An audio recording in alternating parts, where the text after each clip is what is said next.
जो कमी है शिक्षकों की, सबसे बड़ा कारण है क्वालिटी एजुकेशन गिरने का प्राइमरी स्कूल। और उनको मात्र एक हरा पेन मिलता है और हमें हरे पेन की ललक होती है। और इस सरकार ने इस यूनिफाइड डायरेक्टरेट बनाने के बाद जो हमारा पेन है, जिसको हम पेन बोलते हैं, उसको भी पेन में बदल दिया है। सिम हुआ या ब्रॉडबैंड स्कूल में लगाना है तो उस प्रकार की कोई। लेकिन मोबाइल की बात करेंगे, जैसे मैं आज इस स्कूल में हूँ, कल मैं किसी दूसरे स्कूल में गया तो वहाँ पर नेटवर्क की दिक्कत आती है। जो छोटी छोटी बातें हैं, खासकर जैसे आपने बात की कि सिम की, ये सर मेरे ख्याल से 200-300 रुपए की सिम आ जाती है आजकल। ये मुझे लगता है कि 2-4 टीचर्स भी होंगे कि 200-300 रुपए डाल भी देंगे तो मुझे लगता है सरकार पे इतनी डिपेंडेंसी नहीं है। लेकिन जहाँ तक पढ़ाने की बात आएगी, अब एक टीचर है, उसने अपना डाटा 1 जीबी 1.5 जीबी डेली का होता है, और मैं समझता हूँ कि एक क्लास भी अगर उससे लेनी हो तो मुश्किल है। ऑनलाइन हाजिरी हमारे जो प्राइमरी गुरुजन है वो लगाने के लिए मना है। आपकी समस्या इतनी ज़्यादा है क्योंकि स्कूल ठीक नहीं है, शिक्षक पूरे नहीं है, लाइब्रेरी नहीं है,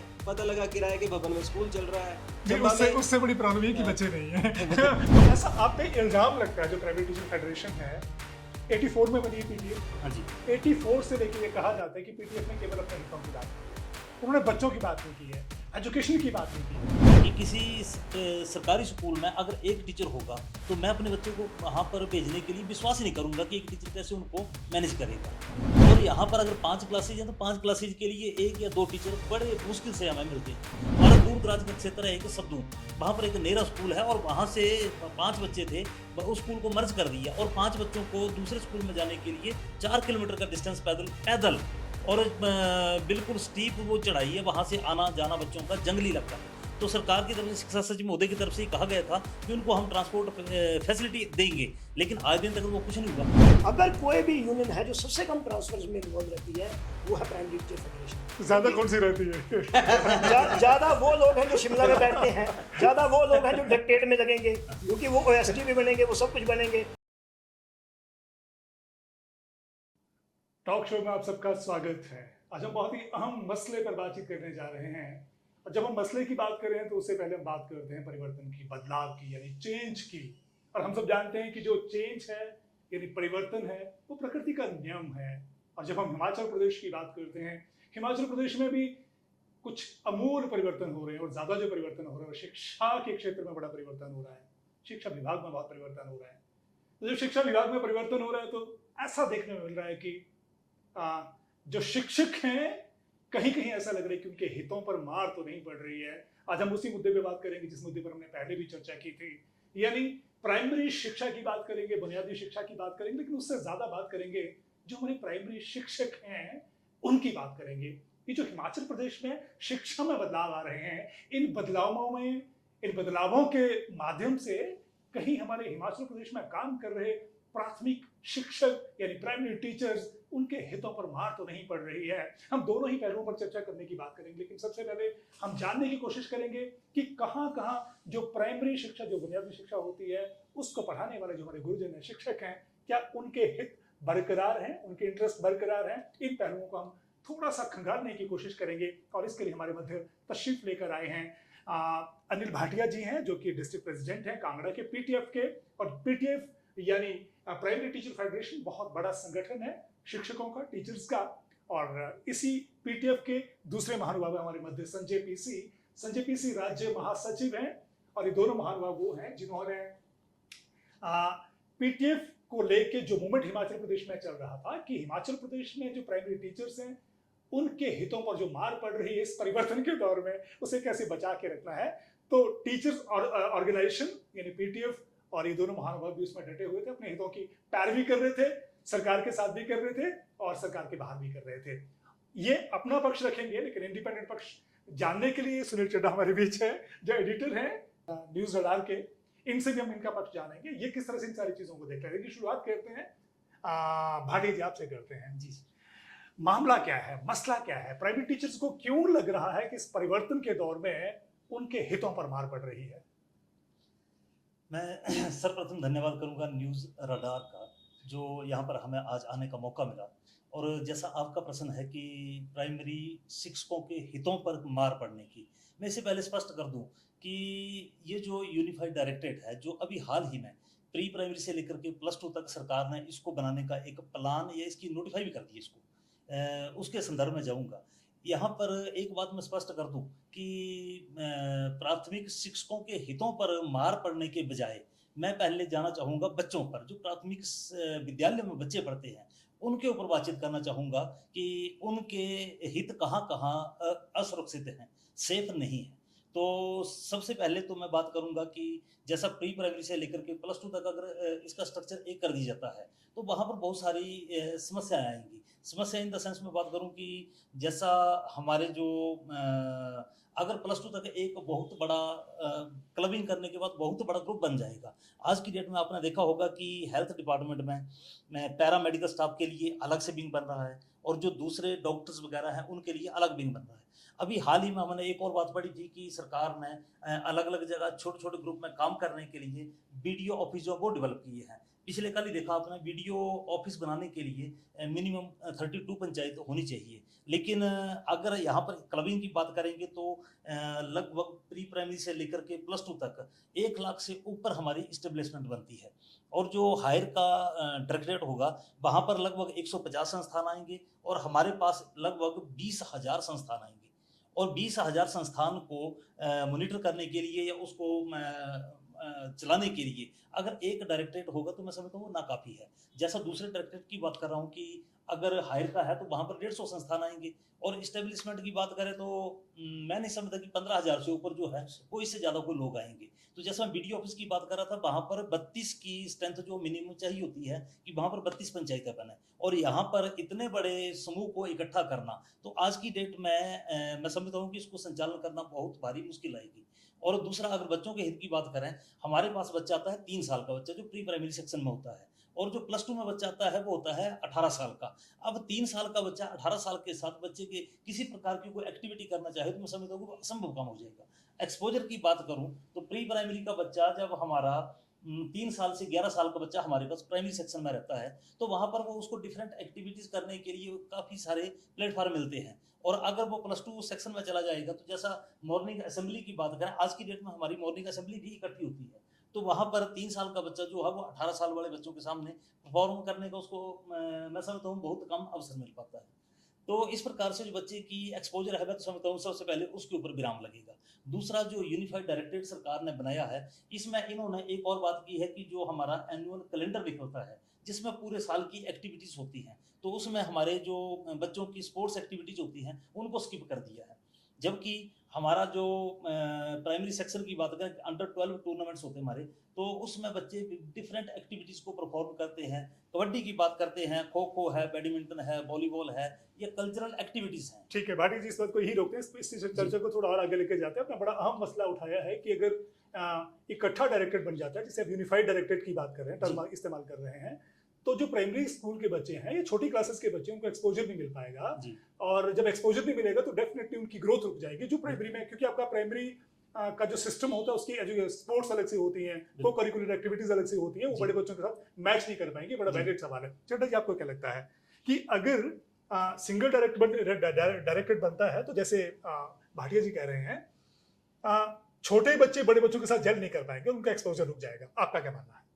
मेरा ये मानना है कि जो इनकी बात है वो ठीक है, लेकिन जैसे पहले जॉइंट फैमिलीज होती थी हमारे परिवारों में, मतलब 2-3 फैमिलीज होती थी तो परिवार और निखर के आ जाता था, मतलब संस्कार भी आते थे और डेवलपमेंट भी, ओवरऑल डेवलपमेंट होती थी उन बच्चों की ना। तो बड़ी दिक्कतें, जैसे अब सिंगल चाइल्ड पॉलिसी है कि अब एक परिवार है तो ठीक है, उनके पास पैसा वैसा तो आ रहा है, तो लेकिन थोड़ी दिक्कतें भी आ रही हैं, बच्चे बिगड़ रहे हैं, कई समस्या आ रही हैं। तो ठीक है, जब कोई नई चीज़ शुरू होती है तो उसकी कुछ समस्याएं भी होती हैं, उसके फ़ायदे भी होते हैं। तो मुझे लगता है कि जब सरकार ने कोई निर्णय लिया है तो उन्होंने भी कुछ सोच समझ के लिया है और इन्होंने भी कोई निर्णय लिया है, वो भी कुछ सोच समझ के लिया तो है। इसका जो दूसरा पहलू जो चड्ढा जी ने इंडिकेट कर रहे हैं, भाटिया जी ने आगे मुद्दा उठाया है, अगर हम, चूंकि जब हम प्राइमरी सिस्टम की बात करते हैं, हालांकि प्राइमरी अब रह नहीं गया, एलिमेंट्री हो गया एक्चुअली, ये अपने आप में इसमें ये चर्चा का मुद्दा है, इसको हम बाद में डिस्कस करते हैं। तो प्राइमरी में रिसोर्सेज बड़े कम होते हैं, हमारे पास म्यूजिक टीचर नहीं होते हैं, हमारे पास स्पोर्ट्स टीचर नहीं होते, तो कुल मिला के काम चलाने वाला काम होता है। जो टीचर होते हैं वही स्पोर्ट्स टीचर का काम भी करते हैं, वही म्यूजिक टीचर का काम करते हैं, वही डांस टीचर का काम करते हैं। तो जो टैलेंट होता है एक्चुअली, ये मैं मेंटरिंग की बात करूंगा, मेंटरिंग करने के लिए जब हमारा सीनियर सेकेंडरी सिस्टम में होता है या जो हायर सिस्टम की अगर हम बात करते हैं, यूनिफाइड हो जाएगा तो आपके पास ऑप्शन ज्यादा हो जाएंगी। तो आपके पास बच्चों को नर्चर करने के लिए, ग्रूम करने के लिए स्पेशलाइज्ड इंडिविजुअल या मेंटर मिल पाएंगे? आपको क्या लगता है?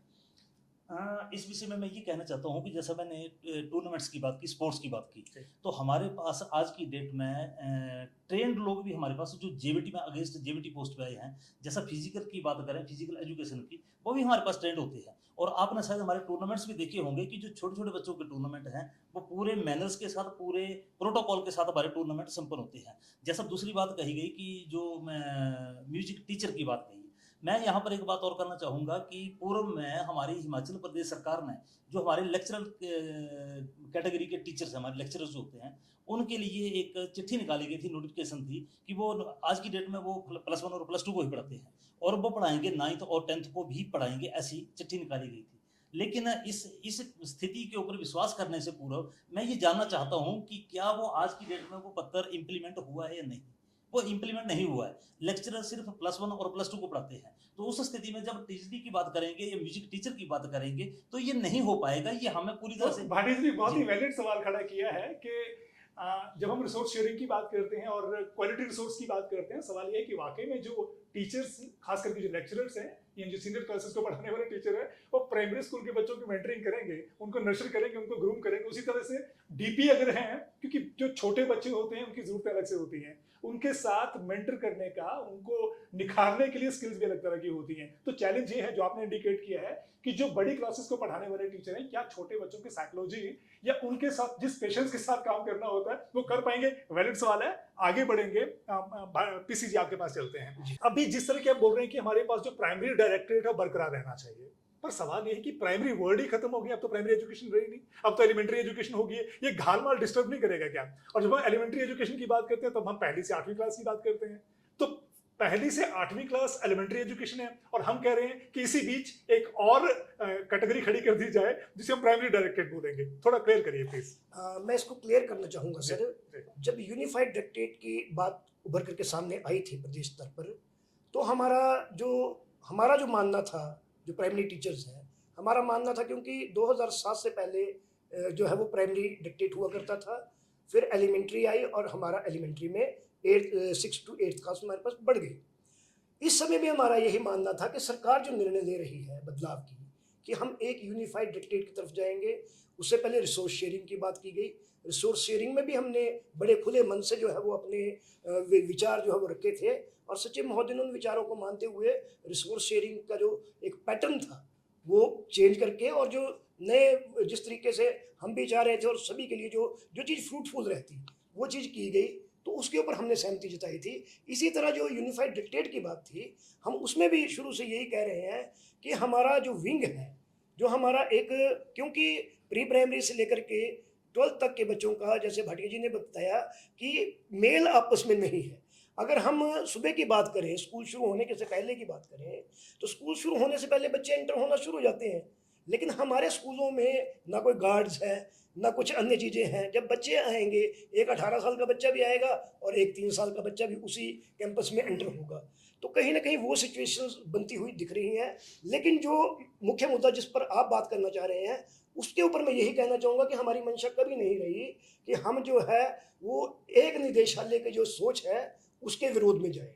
हमारी मंशा ये थी कि हमारे हित सुरक्षित रहने चाहिए। हमारा जो एजुकेशन सिस्टम है, जो हमारा साइकोलॉजिकली भी हम बात करें, बाकी तरीक़ों से भी बात करें, तो एक जो हमारी NEP है उसमें भी बड़ा क्लियर है कि जो हमारा नर्सरी क्लास से लेकर के 2nd क्लास तक का एक ग्रुप बनाया गया है और 3rd से लेकर के 5th तक का दूसरा ग्रुप बनाया गया है। उसके आगे के 7 क्लासेस के लिए अलग ग्रुप्स हैं।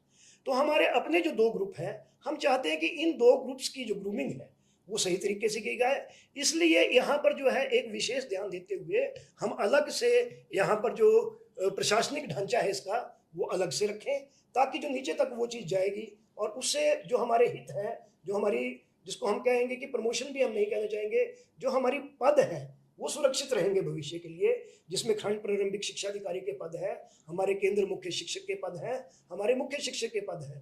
क्योंकि अगर एक लाइन की तरह हम चलेंगे, अगर सिंगल लाइन एडमिनिस्ट्रेशन हमारे स्कूल्स में होगी, तो कहीं ना कहीं जो हमारी जो पद है उनके प्रभावित होने की आज भी शंका थी और कल भी शंका है।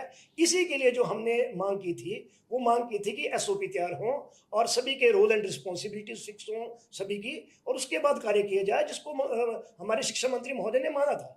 तो पीसी जी, आपका एक कंसर्न तो बिल्कुल ठीक है कि जब भी हम पब्लिक डोमेन में आते हैं या कोई करियर ऑप्ट करते हैं तो हम सब जिंदगी में आगे बढ़ना चाहते हैं, करियर में प्रोफेशनली आगे बढ़ना चाहते हैं, और जब प्रमोशन नहीं होती है तो हॉल्ट आ जाता है, तो जिंदगी में इवन काम में भी वो आपका उस तरह का झुकाव और इंटरेस्ट नहीं बनता है। तो एक वक्त के बाद इंडिविजुअल का, जिसे हम कहते हैं कि ग्रोथ बहुत इंपॉर्टेंट होती है, वो चाहे सैलरी में हो चाहे जो पदनाम डेजिग्नेशन होता है उसमें हो। तो हम प्राइमरी टीचर्स की बात करते हैं भाटिया जी, तो एक प्राइमरी टीचर को आशा होती है कि उसने हेड टीचर बनना है, हेड टीचर के बाद सेंटर हेड टीचर बनना है, फिर उसके बाद बीपीओ बनना है। पर सवाल ये है कि जब एलिमेंट्री एजुकेशन आ गई है, फिर हेड टीचर कैसे होंगे, सेंटर हेड टीचर कैसे होंगे और बीपीओ कैसे होंगे? हमारा भी दिक्कत यही है, एसओपी का मतलब हमारा यही क्योंकि एलिमेंट्री एजुकेशन तो 8वीं क्लास तक है ना। बिल्कुल बिल्कुल ये कंफ्यूजन थोड़ा इसको रिजॉल्व करिए। इसी के लिए हमारी जो डिमांड थी कि इसको इम्प्लीमेंट करने से पहले इसकी एसओपी जारी कर दी जाए। मेरा तो एक सिद्धांत है कि जब कोई भी एक मैच होता है, मैच अगर शुरू कर दिया गया तो उसके बाद हम लोग ये बोलें कि ये फॉल है, ये फॉल है, ये फॉल है, तो वो बाद में नहीं होता है, पहले ही ये सारे सब कुछ डिसाइड कर लेना चाहिए होता है। अब जो बीओ की बात है, हमारा बीओ जो होता है उसको हालांकि वो गजटेड भी नहीं होता है, उसके पास डीडीओ पावर्स होती हैं और अपने ब्लॉक के जितने भी टीचर होते हैं लगभग 200 के आसपास टीचर्स होते हैं या 100-150 और एम्प्लॉयज होते हैं जिनकी उनके पास कंट्रोलिंग पावर होती है या डीडीओ पावर होती है, और उनको मात्र एक हरा पेन मिलता है और हमें हरे पेन की ललक होती है। और इस सरकार ने इस यूनिफाइड डायरेक्टरेट बनाने के बाद जो हमारा पेन है, जिसको हम पेन बोलते हैं, उसको भी पेन में बदल दिया। चट्टा जी के पास चट्टा जी, ये जो हरेपन की ललक है, ये जो हमारे जो गुरुजन हैं, खास करके जो यूनियन के पदाधिकारी भी हैं, इनको लग रहा है कि जो हरेपन की जो ललक है वो पेन में बदल गई है। आप कैसे देखते हैं उसको? नहीं, ये मैं की बात है सहमत हूँ कि जो आपने भी कहा कि कोई व्यक्ति जब एम्प्लॉय किसी भी सेगमेंट में आता है तो क्लर्क है तो हमेशा क्लर्क ही बन के थोड़ा ना रिटायर होगा, उसको एसओ भी बनना है, उसके बाद उससे आगे भी प्रमोशन लेनी है। कोई पटवारी बनता है, उसके बाद कानून को बनता है, कानून के बाद नायब तहसीलदार बनता है, नायब तहसीलदार बनता है, और बड़े कुछ किस्मों में तो एसडीएम पोस्ट तक भी, एसडीएम तक नहीं जाते लेकिन तहसीलदार तक चले जाते हैं पोस्ट में। तो जो हरेपन की बात की ना, वो एक आदमी मोटिवेट करती है काम के प्रति ना, कि आदमी एक ही कुर्सी पे तो उसमें आलसी भी हो जाता है आदमी, यार कब क्या काम करना।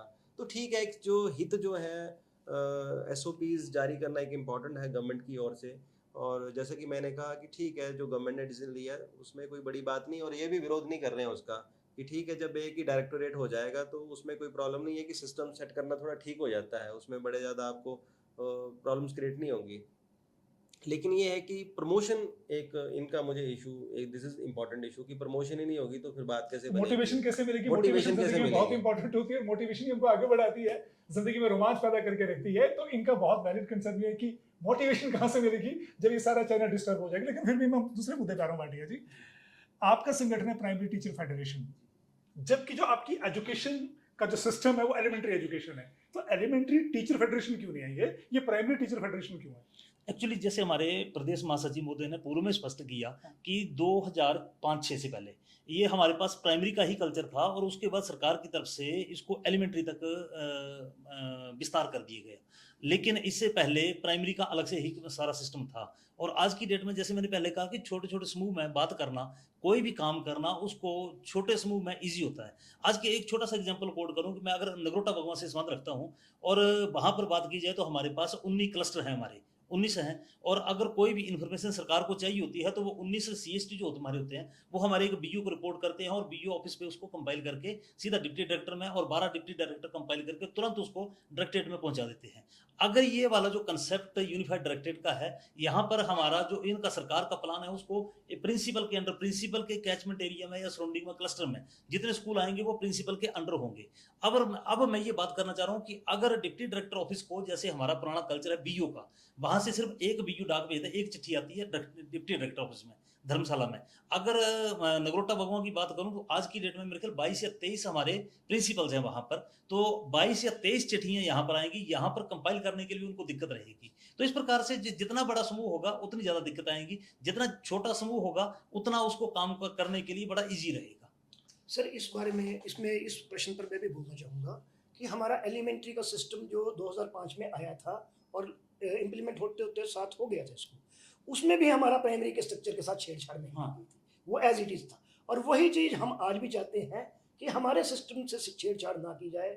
जो निचले स्तर का सिस्टम है हमारा, जैसे जो बीओ लेवल की रिपोर्टिंग है हमारी, सीएसटी की रिपोर्टिंग बीओ को है, स्कूल की रिपोर्टिंग सीएसटी को है, 5-7 स्कूल जो है एक सीएसटी के अंडर है, उस रिपोर्टिंग के विषय में ही। और ये छेड़छाड़ जब एलिमेंट्री इतने दिनों तक चला है आज दिन तक, तो उसमें ये कोई छेड़छाड़ जो इस तरीके की नहीं है। बाकी स्टेट्स में किस और- तरह का स्ट्रक्चर है?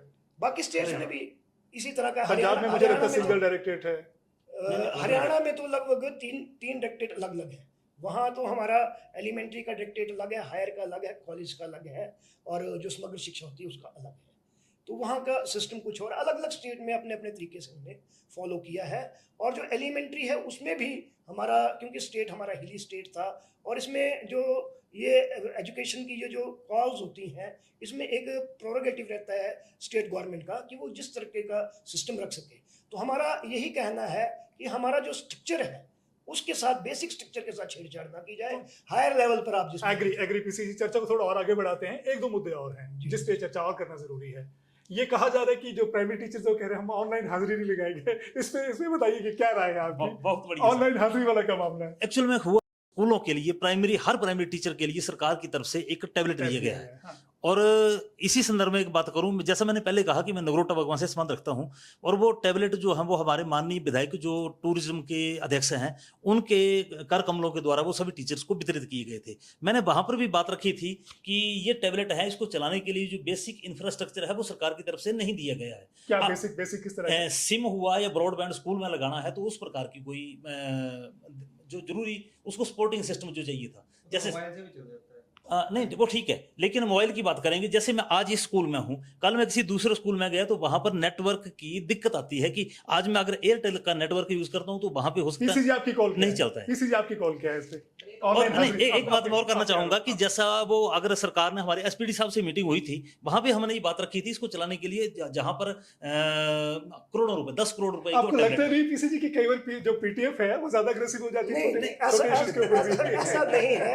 इसको क्योंकि धरने के समय ऐसा हुआ इसलिए जोड़ के देखा जा रहा है। बेसिकली ये डिमांड भी हमारी कम से कम 1 साल से चली हुई है।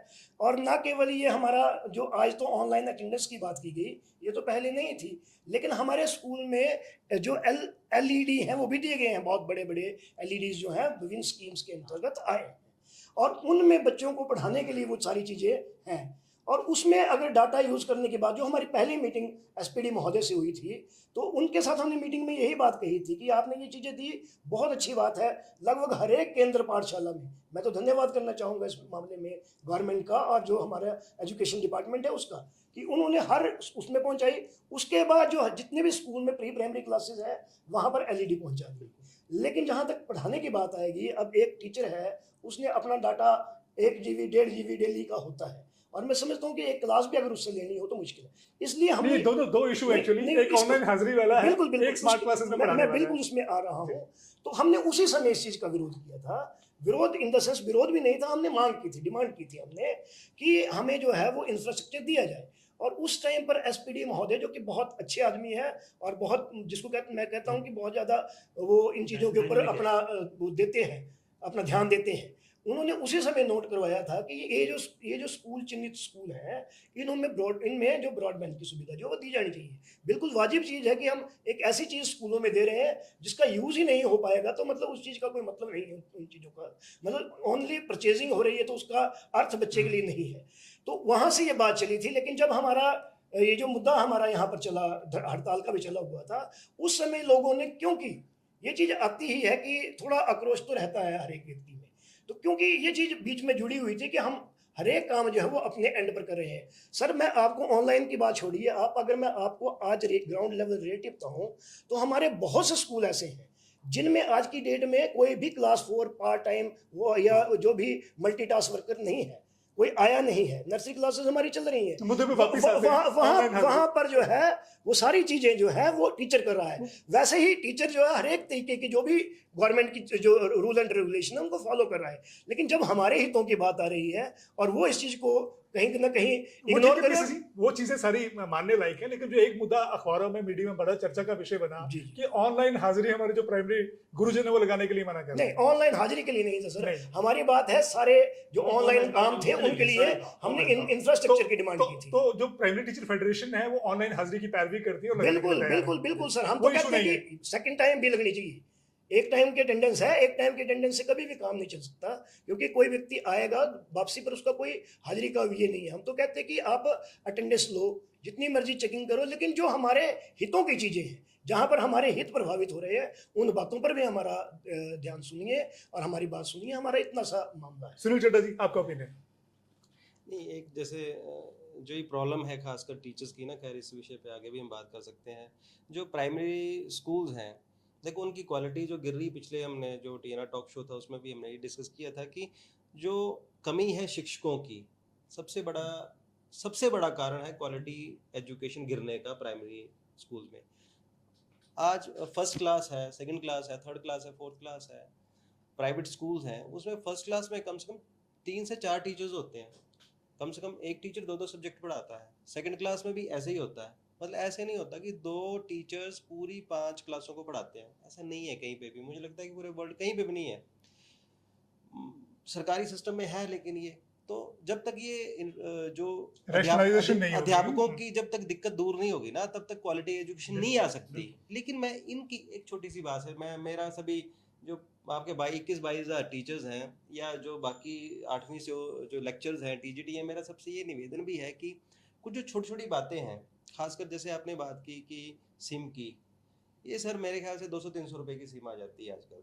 और ये हमारा इतना बड़ा स्टूडियो है, ये इसमें बहुत ज़्यादा डाटा लगता है, दिन भर इतना डाटा लगता है, इसमें पता नहीं 20-20 जीबी की चीज़ें डाउनलोड होती हैं। सामने लगा हुआ है हमारे यहाँ पे, जियो का लगा हुआ है, ये आई थिंक 2-2.5-3 हज़ार रुपये का पूरा सेटअप आ जाता है सर। और महीने का इसका खर्चा 1000-1200 फिलहाल डिपेंड करता है, और हमारा 1000-1200 में बढ़िया काम चलता है महीने का।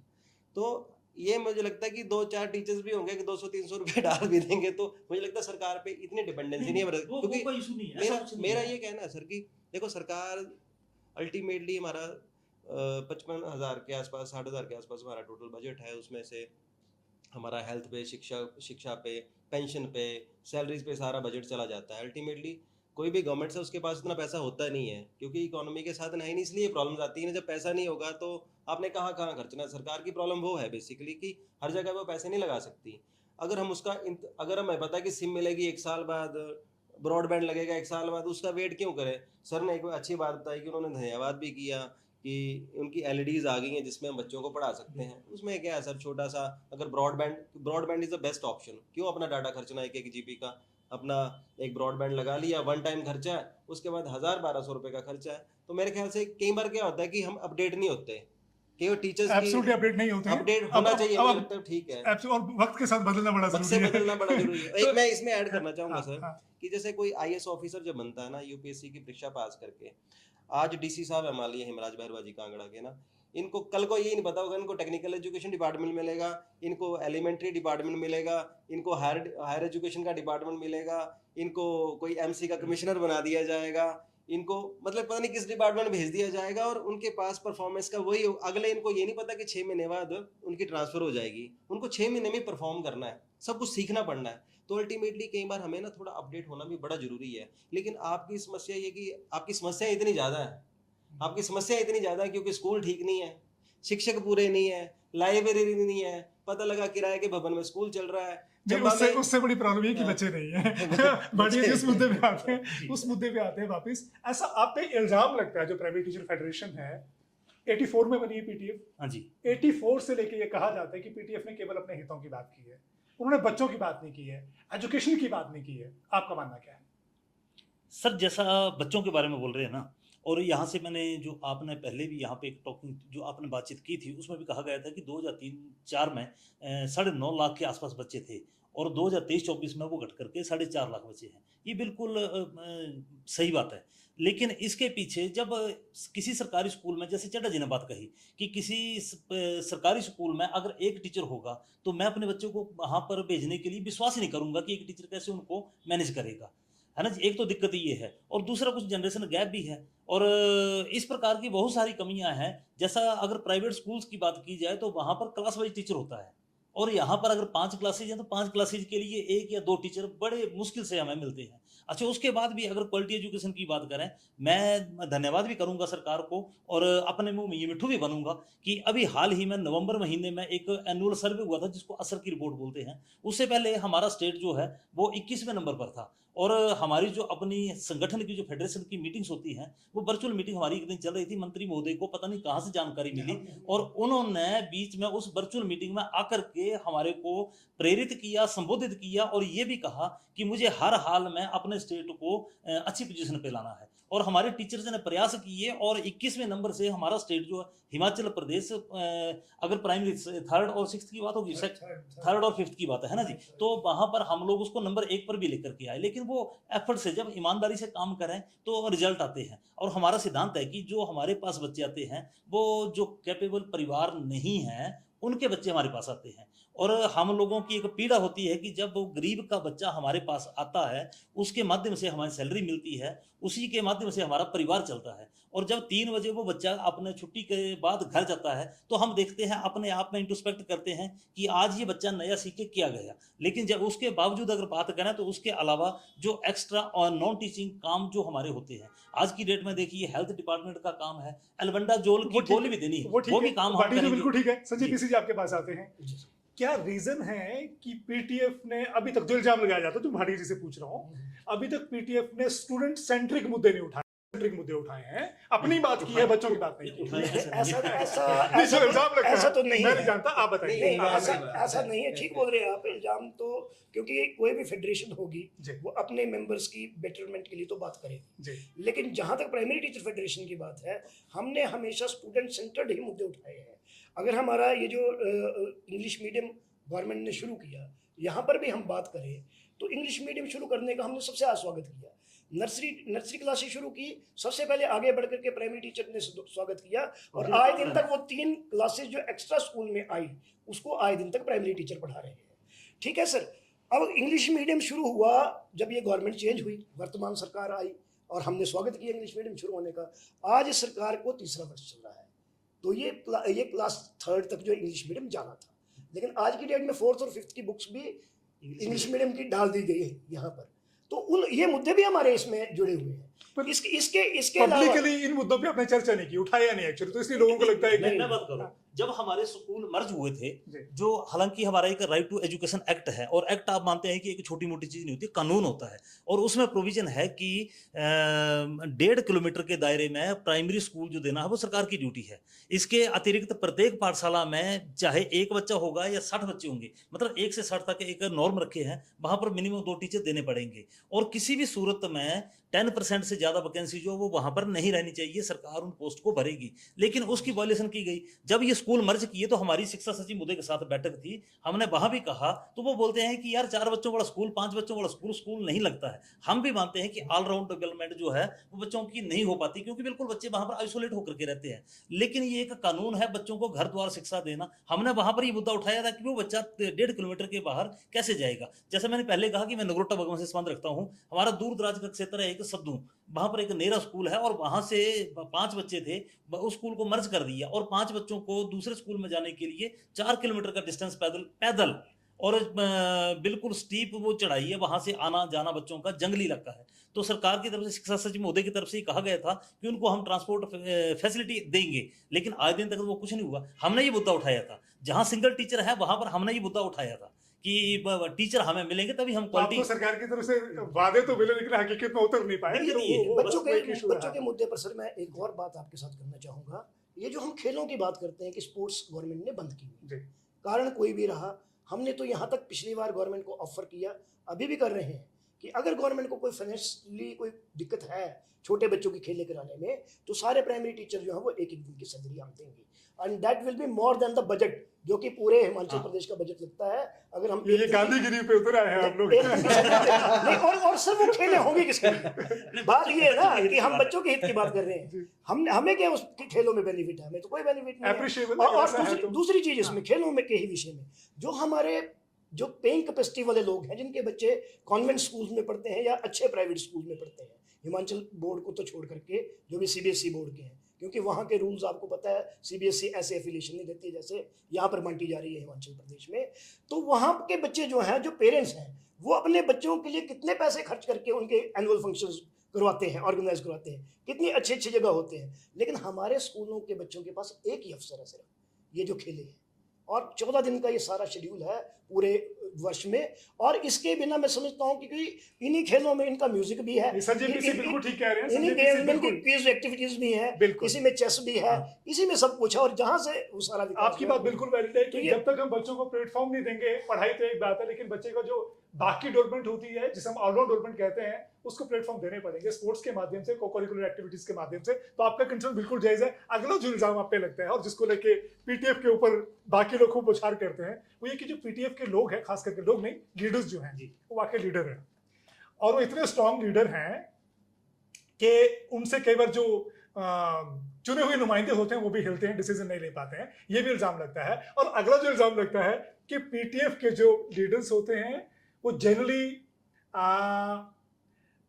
ट्रांसफर मैनेजमेंट में ज्यादा वक्त लगाते हैं, और उनकी बिना सहमति से किसी भी प्राइमरी टीचर की ट्रांसफर नहीं हो सकती है। ये ट्रांसफर वाली तो बात मैं अपनी बताना चाहूंगा सहमत कि 2006 से लेकर के मैं जिला की लीडरशिप में था कांगड़ा में। जी 6 से लेकर के 15 तक मैं जिला का महासचिव रहा, जी 15 से लेकर के 22 तक मैं जिला का अध्यक्ष रहा, उसके बाद आज की डेट में राज्य का महासचिव हूँ। हिमाचल प्रदेश का दोनों पार्टीज में से एक भी लीडर कह दे कि संजय पीसी किसी टीचर की ट्रांसफर को लेकर के या किसी टीचर की ट्रांसफर को आने के लिए कभी किसी के पास हम गए हैं, कभी नहीं। मतलब ट्रांसफर्स में हमारे ये बिल्कुल गलत बात है कि ट्रांसफर में पीटीएफ इन्वॉल्व रहती है। अगर कोई भी यूनियन है जो सबसे कम ट्रांसफर्स में इन्वॉल्व रहती है, वो है प्राइमरी टीचर फेडरेशन। ज्यादा कौन सी रहती है?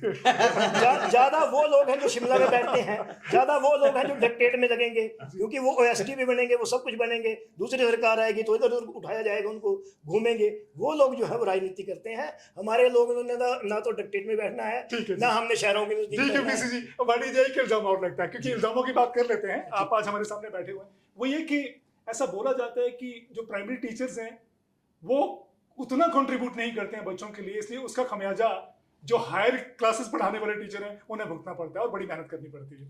सर मैं एक बात बताऊं, जैसा जो कंट्रीब्यूट करने की बात की जी। गई, जैसा पूर्व में आपने भी कहा था कि हमारे पास ट्रेंड, चाहे म्यूजिक की बात की, स्पोर्ट्स की बात की, पीटीआई की बात की, इस प्रकार की, मैं दावे के साथ कह सकता हूं कि हमारा जो प्राइमरी स्तर का बच्चा होता है, आप लोगों ने शायद कभी ऑब्जर्व किया होगा, हमारे टूर्नामेंट्स को भी देखा होगा, हमारे जो इनपुट होता है बच्चों का, कल्चरल एक्टिविटी देख लीजिए। मैं पूर्व में मैंने कहा था कि हमारा बच्चा जितना 11 साल उसकी एज होती है, जितनी उसकी हाइट है, वेट नहीं होता, उससे बड़ा वो अपना कैसियो बजाता है, हारमोनियम, तबला, ढोलकी, इस प्रकार के म्यूजिकल इंस्ट्रूमेंट बजाता है। उसके उपरांत ही आगे वो बच्चे जो हैं वो सेकेंडरी स्कूलों को तैयार मिलते हैं। तो इससे बढ़ करके और हम लोग क्या कंट्रीब्यूट करें। तो एकेडमिक इसमें मैं एक बात और जोड़ना चाहूँगा, ये भी अभी हमारी सात प्लीज, सात प्लीज, चलिए। 7 तारीख को जो बैठक हुई है शिक्षा मंत्री महोदय के साथ, निदेशक महोदय के साथ, और पूर्व में भी हमारी बैठकें हुई, हम तो बड़ा साफ बोलते हैं सर, प्रदेश स्तर पर बहुत क्लियर बोलते हैं हम कि ये जो इल्ज़ाम हमारे ऊपर लगता है कि हमारे पढ़ाए हुए बच्चे आगे जो है वो अच्छा, और ये अक्सर लगता है, अक्सर नहीं, लगता है। बिल्कुल लगता है, मैं 100% सहमत हूँ, ये आपकी बिल्कुल सच्चाई वाली बात है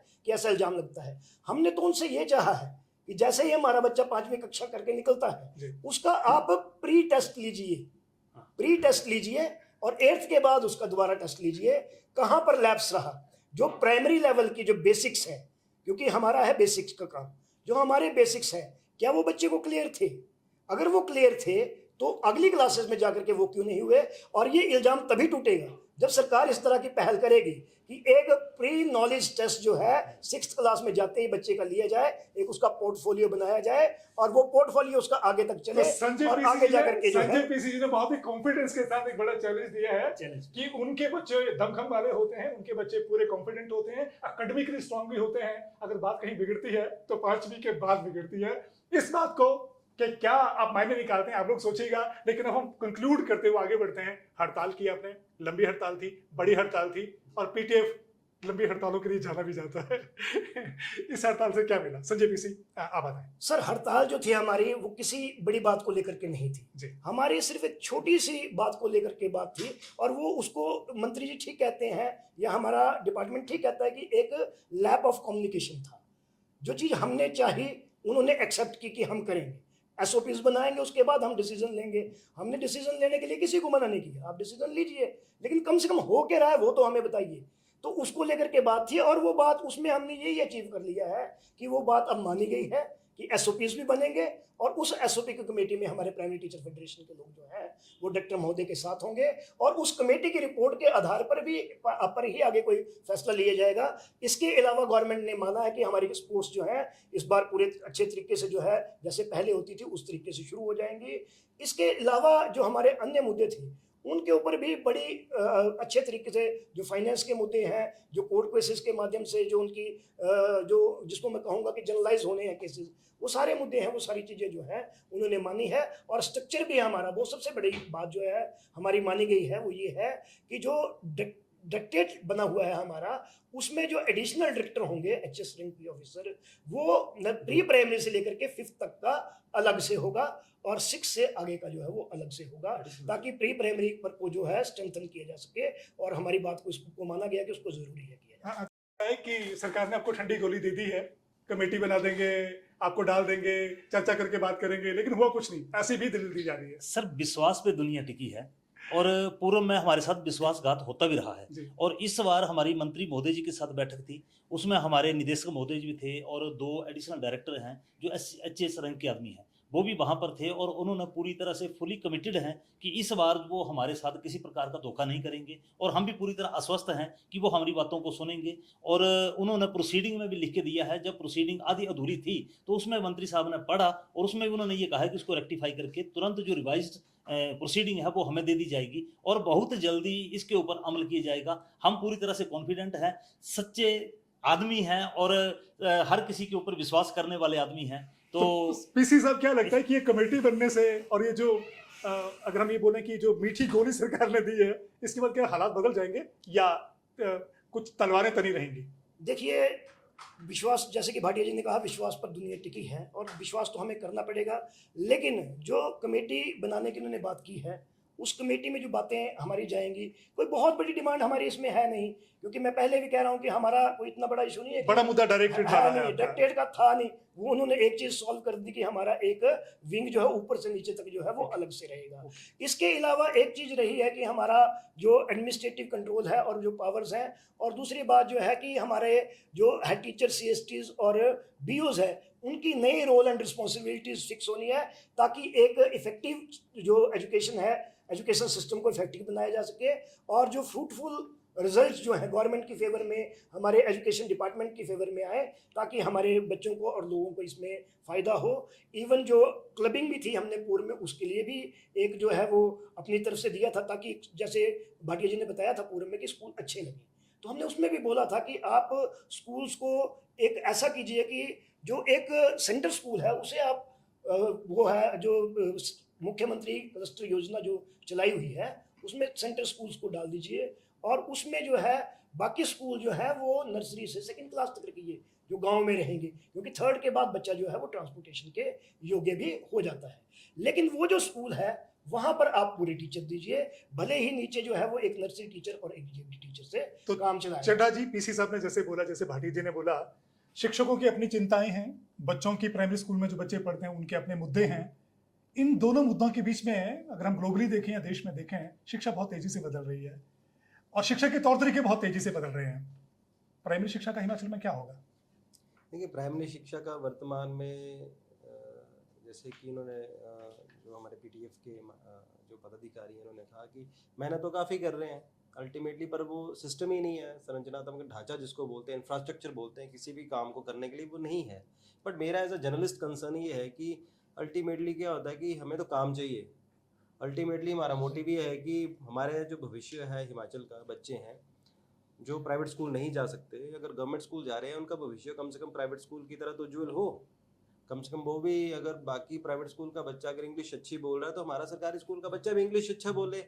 वो तभी हो सकता है जो क्वालिटी एजुकेशन मिले, और क्वालिटी एजुकेशन तभी मिल सकती है जब इंफ्रास्ट्रक्चर हो, और इंफ्रास्ट्रक्चर सिर्फ सरकार ही नहीं कर सकती है। मेरा ये कहने का मतलब है ये जो टीचर्स हैं हमारे, उनको भी योगदान देना पड़ेगा सर, दोनों एक कम्युनिकेशन अच्छा बनाना पड़ेगा, कोऑर्डिनेशन बनाना पड़ेगा। और जो इतने ज़्यादा स्कूल्स हैं सर, जो स्कूल्स हैं मुझे लगता है कि कुछ स्कूल्स मर्ज करने चाहिए, मतलब इतने ज़्यादा स्कूल्स की मुझे नहीं लगता है बड़ी ज़रूरत है अगर क्वालिटी एजुकेशन चाहिए। हम पहले भी आई थिंक हमारे पिताजी या आपके पिताजी पढ़ते थे तो कितने पैदल चलते थे, लेकिन पढ़ने के लिए जाते थे ना, कौन से कोई इतने ज़्यादा नुकसान होता था। तो कम स्कूल कर दीजिए लेकिन क्वालिटी वाले तो कर क्वालिटी दीजिए। एजुकेशन मैटर करती है, बहुत इंपॉर्टेंट है।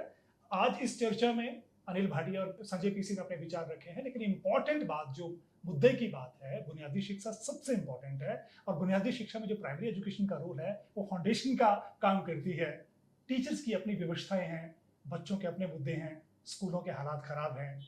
ऐसे में बुनियादी शिक्षा मजबूत कैसे हो पाएगी, प्राइमरी शिक्षा फाउंडेशन का काम कैसे करेगी, और जर्जर फाउंडेशन पे चलने वाली और पढ़ाने वाली प्राइमरी एजुकेशन कितने बड़े बच्चे निकाल पाएगी और सुखद भविष्य दे पाएगी, इसका जवाब हम सबको तलाशना है। लेकिन कुल मिला के इस परिचर्चा में जरूर निकल के आया है कि जो प्राइमरी टीचर्स हैं उनके मुद्दे भी गलत नहीं हैं, उनकी अपनी चिंताएं हैं, उनके अपने सरोकार हैं, उन सबको भी हमको जानना होगा। और जो सरकार की अपनी व्यवस्था है, सरकार की अपनी चिंताएं हैं, इन दोनों के बीच में सामंजस्य बनाना बहुत जरूरी है। ये नहीं बना तो दोनों अपनी अपनी चाल में चलेंगे, अपनी अपनी डायरेक्शन में चलेंगे, और कुल मिला के इसका जो अंजाम भुगतना पड़ेगा उनको भुगतना पड़ेगा, जो हमारे नन्हे नौनिहाल हैं, जो बहुत आशा के साथ, विश्वास के साथ स्कूल्स में आते हैं ताकि वो अपना अच्छा भविष्य बनाएं। कुल मिला के वो स्टेज पे रहेंगे। ये परिचर्चा आपको कैसी लगी? आपके सवाल, आपका फीडबैक हमें इंतजार रहेगा, कमेंट बॉक्स में जरूर लिखिएगा। तब तक के लिए जय हिंद।